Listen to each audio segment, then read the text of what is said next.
Hey guys, it's me Tilly, and today I'm here with my first video on the new series, the Beginner's Diary. Since it's the first video on this topic, I want to briefly mention what my plan is, how I'll try to approach it, and then I'll give you my first entry into the diary. So yeah, let's talk about what it will be like. In this series, I will kind of tell you how I am progressing a new character from scratch all the way to Nile, which right now is the latest boss. You will see, and I will tell you everything that I get, how I use it, and what I think is the most efficient way to go on. While doing so, I will also try to talk about other ways of approaching it. I will talk about if I'm doing something that I ended up not being happy with, I'll tell you how you could improve on it and stuff like that. So by the time you watch the entire thing, you'll have a great idea on what you need to do. You can also kind of use it as a play along, where you'll try to follow the same steps that I do. But yeah, my goal is basically just to A, help you understand the game, and B, try to showcase an easy way to get into the end game, because a lot of players, they sometimes go for a lot of not optimal steps that delays their progress, and I really want to make sure to help everyone out the best that I can. Okay, so before I actually jump into my first day of play on my Lether, I want to talk about something that probably everybody's wondering about. And it is fatigue. How did fatigue impact my leveling? And to that I have to say, not the slightest. I was playing for about 12 hours, I got my Lether on the first day into Season 3, which is around level 90, 95 is where I got her to. And the reason why it was not a problem for me is because I was using VVIP. Yes, that is basically a premium item, something that's kind of expensive. However, right now they're giving it away for free. Definitely check out this coupon that I'm posting right here on the screen. Head to the supply depot, which is basically if you click on the present icon in the bottom right corner and then click enter coupon, because you'll be getting 7 days for free. This might only work for like an hour, week or two, because that's what the event period states, but usually coupons do not run out, so we'll have to see. Good luck on your end if it still works. Apart from that VVIP, if I would have not gotten it, let's talk about if you wouldn't use anything to help you with VIP, or with fatigue, sorry. You would run out of fatigue at the end of Season 1, which is roughly like 5 to 6 hours deep into your first day. If you are somebody who didn't plan on playing for longer anyway, you'll be good. If you want to play for longer, you can still do story missions, you can still progress in the story. You will just not get EXP from dungeon completions, which is not the most EXP anyway. There is a way where you can progress your story and then level later on. So obviously you would like to get every point of EXP that you can get, but there are worse things than running out of fatigue. However, you do not need to run out of fatigue, because at level 40 you will be able to unlock the AP shop at the Korean Inn to buy yourself a 2-day VIP, which cuts your fatigue consumption in half, which basically lets you do twice as many dungeons. I would highly suggest you to get this one, save up 500 AP for level 40 to get this, and yeah. But with the fatigue being covered, let me now talk about some steps that are helpful during the leveling process. First thing is going to be inventory space. It's like every other new player asks me about inventory space. What can I throw away? What can I keep, or should I keep? And we've all been there. We all started a new game and we have no idea about which materials, which items are actually worth And there are 2 quick tips I want to give you. The first one is related to gear. Any armors, weapons, accessories that you get along the way. For the first few levels, they are trash. But then they will actually be worth money. And the way you can tell is in the top right corner it reads sell price. If this is either 0 gold or 1 or 2 AP, or like any AP amount, it is trash, throw it away. Once you get items that are worth any amount of gold, let it be 200, 2000, the amount doesn't matter. As long as it is worth gold on the vendor, you can either sell every single piece yourself on the marketplace, which the items are usually worth like 60,000 per piece.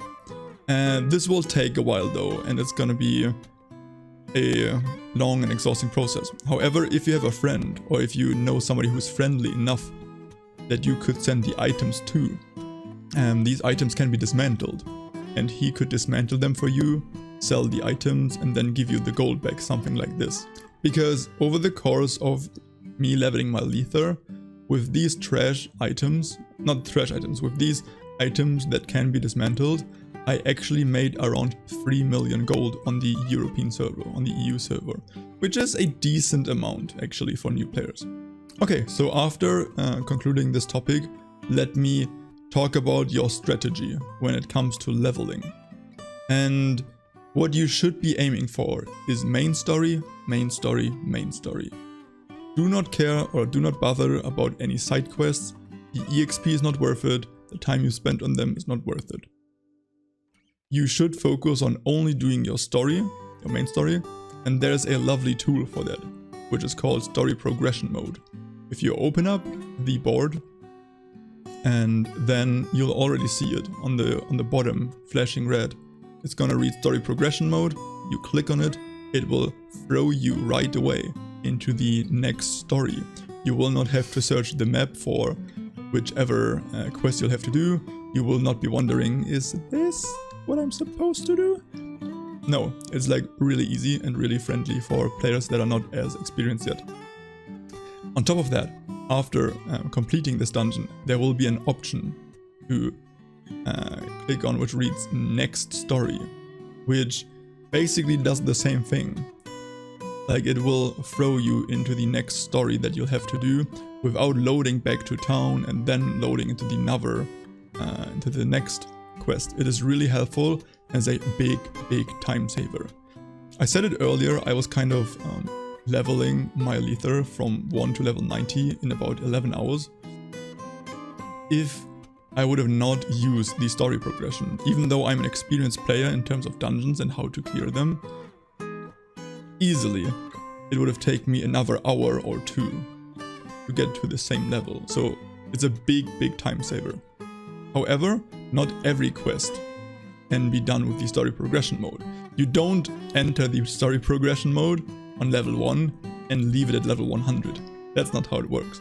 Sometimes you are required to go back to town, which is where my next tip kicks in. The quest menu, if you press M on the top of the window that pops up, you may be able to hold the conversation from anywhere in town, which makes it so you do not have to run to the NPC, which again can be a pretty big time saver. But the only real occasions where neither the story progression mode nor the quest menu helps is when you transition to another town or transition to another season. So only in very few occasions neither of these will work. Alright, so let me talk about the last strategy that you should know while leveling up your character, and it is about AP. I'll give you 3 golden rules on what you should be doing, since there's no real good streamlined way to go about it, since every class is a bit different, and I don't want to be sitting here and telling you for each individual class which skill it is that you should max. However, I came up with this streamlined idea, and I think it is a decent way to approach every class. The first point is gonna be your character growth. Click on the party hat in the bottom right corner, click on character growth, and then at the bottom of the window that pops up, the game will ask you to level a certain skill to a certain level. And And for the first few skills, you will actually get way more AP back as a reward than you have to spend to get the completion done. It's like 30 you have to pay and then you get 100 back. I would recommend you to do this until you reach a point where you have to level the potion mastery, because that's when the value is starting to lower or get lower. Okay, so the second tip is the wholly free masteries that will help you on no matter what character you'll pay. And it is Smash Mastery, Crit Mastery, Combat Mastery. I would highly suggest you to always keep the Crit Mastery as well as the Smash Mastery maxed out. Like, you will not be able to get it to max level at level 5 or so, because you will have to have a higher level to get the next rank, but you get the idea, right? Whenever you can put more points into these two masteries, you should do so. Smash Mastery is huge, since you won't have to pick one specific smash that deals more damage, but all of your smashes, all of your attacks will deal more damage. So that way, if you are not sure which skill to go for, just go for all of them at the same time. Crit Mastery is the same. You need this mastery leveled by the time you hit level 90. So just get it done with as soon as possible. And then it is about Combat Mastery. Combat Mastery does not always need to be maxed out, but it has a rather high priority as well. So for my third tip on AP, it's pretty straightforward. It is about your Weapon Mastery and Armor Mastery. Always upgrade them when you have a new piece that requires you to have a higher mastery on it. You don't necessarily need to buy them as soon as possible, especially in later stages. Like, you don't need the mastery for level 100 gear right away, because you won't be using Esthedra armor like ever. But yeah, as like a final tip, do not be afraid to sit on a lot of AP early on, because as I said, these crit and smash masteries, they come in waves, right? If you go down to 0 AP and after your next level up, you will be able to level both smash and crit mastery. This could take like 1000 AP, and then you'd have to wait. Same goes with the weapon mastery. If you go down to 0 maxing or putting AP into skills that you don't even know if they're worth it, you can't level a weapon mastery to get a better weapon. And also, with all of that being said, this is just a streamlined idea of what you can do. If you know better, if you have a friend that can give you better advice for your class, definitely feel free to follow that. But this is just an idea that should work on most characters. Alright, so let's talk about what I was doing when I started my journey on Nether. I was obviously, as I told you earlier to do, completing the story. I was just spamming dungeon after dungeon for the main story. And the first milestone that I was looking for was level 30, because level 30 unlocks the Royal Army raid, which is basically an endgame content that you can do starting with level 30, because you will be scaled up to the stats that you need to participate. I could go into details on what the raid drops, but just trust me, everything, literally everything that the raid drops is valuable for you. From small materials that you need for upgrading, up to items that are actually worth millions of gold. That you could, at level 30, you could get a drop that could actually pay for your first level 100 weapon, which is pretty good.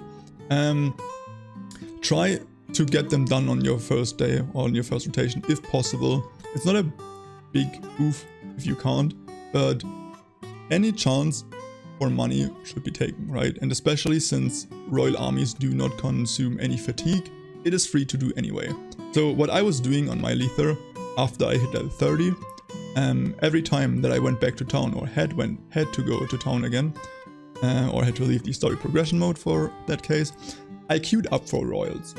And if there was nobody in queue, I just left it and I kept going with my story. And I eventually would get into a raid, and that was cool. Okay, so my next milestone was basically my path transformation. You should get it around level 49 if I remember correctly. And pick whatever you think looks cooler. That's like usually my suggestion. They are not much different in terms of stats and what they do. But if you want to know the difference, Paladin is a bit more defensive and Dark Knight is a bit more aggressive. That's usually how it is. Once you unlock your transformation, however, you want to use it as often as possible while you are still leveling up your character pre-level 90, because your transformation works on a charge system where you can store up to 3 charges, and these charges restore so fast while leveling in your story. That means you can pop them almost for free every run, every other run maybe. They will A, help you to clear dungeons faster, and B, your transformation gets stronger the more often you use it, because the points that you need to upgrade the transformation skills are gained by transforming. So what I would suggest you do, just pop the Dark Knight or your Paladin, your transformation basically, right when you have to start fighting against enemies. Run past these that you do not have to kill, and then once you have to start fighting, pop your transformation, because the more enemies you kill while your transformation is active, the more points you gain.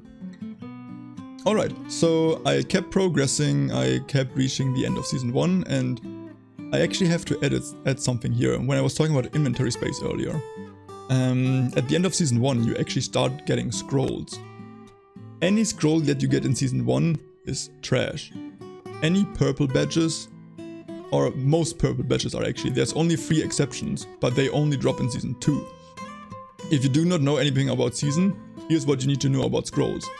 If the badge is purple, and it is not a passion enchant scroll, a significant enchant scroll, or a fast enchant scroll, you can throw it away.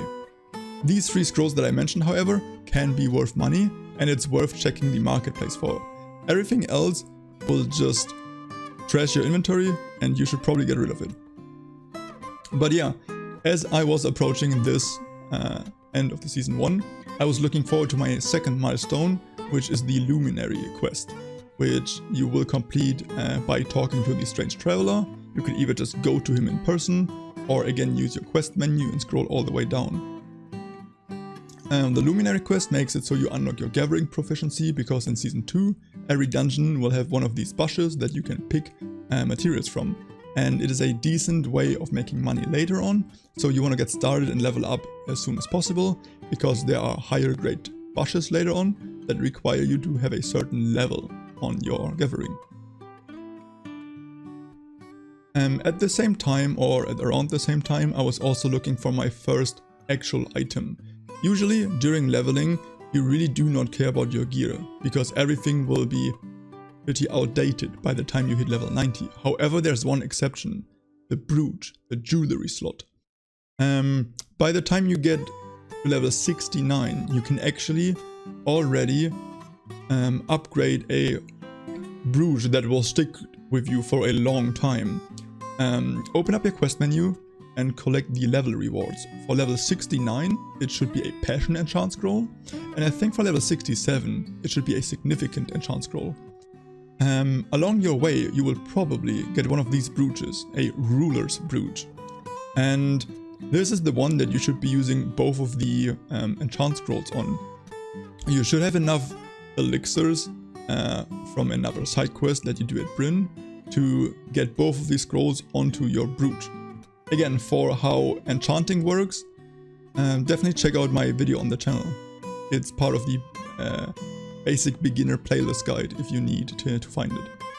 Alright, so with the brooch being enchanted and equipped, I kept doing story while picking all of the luminaries, and the next milestone that I was basically looking for was level 90, because level 90 would unlock another piece of content, which is the Abyssal Arena.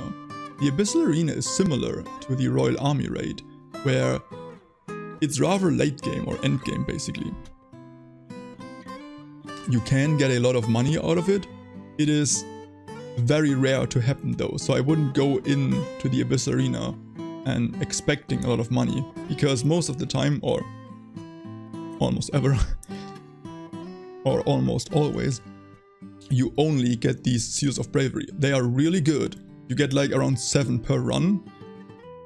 You actually need them. So you do not need to have it on a very, very high priority. But if you're kind of feeling meh about leveling or doing more quests, you could throw these in to get some other stuff done. I myself was not doing it on the very first day because I just valued the story progression way more. Alright, so I eventually hit level 90 on my Lether, and there were 2 things that I did on my first day. It's not required, but I did it anyways because for me it was fun. I played through the first area of Season 3, which is Benchiner Entrance. I killed Regina, the first, what used to be a raid boss, and I unlocked Skill Awakenings, which is a good way of increasing your damage. Again, I have a video on this on my basic beginner guide playlist. I wouldn't suggest you to buy any of these materials because you will get them along the way. You will get the Awakening Stones yourself and the urges that you can use or need to use. And the urges that you need to upgrade your success rate, you should have gotten some along the way. I hope you didn't throw them away, because here you can actually use all of these where you only have like 1 or 2 of them that usually kind of trash your inventory, but now you can actually put them to use. And another thing that I did was I started doing my Einlacker battles. Einlacker battles are basically challenges. If you need a full explanation, again, there's a video on the basic beginner guides. However, just a TLDR, you need to do 70 of these battles to get the full stats. And there are always 10 daily missions. I started doing, I think it was like only 2 or 3 of these daily missions, because I love Einlacker. I would still suggest you to do something like this whenever you are out of fatigue. This is the big selling point for Einlacker. It is something that you can do while being out of fatigue. It does consume fatigue, however, it's not needed. It doesn't give you any drops, EXP, and those are the 2 downsides to fatigue anyway. So if you are level 90 already and you still want to play the game, Einlacker is a really good thing to do for you. But yeah, with that being said, that was my first day basically of playing Lether. If your first day does not look like this, if you do not get to Season 3, this is not a problem, because as I said, I was streaming for like 12 hours. It was the hype of a new character's release. Do not be sad or disappointed if you don't get to this far on your first day. But just keep everything that I said in mind and try to apply some of it. But yeah, if you found this to be helpful, I would really much appreciate a like or a comment on this video, because it just makes it so the algorithm obviously shows the video to more people, especially if you might be somebody who did some of the things wrong that I said, and you're now sitting there wondering like, how did I not watch this video 3 days ago? I would have not done so many mistakes. You do actually need to drop a like. Thank you so much, and I see you next time. Bye!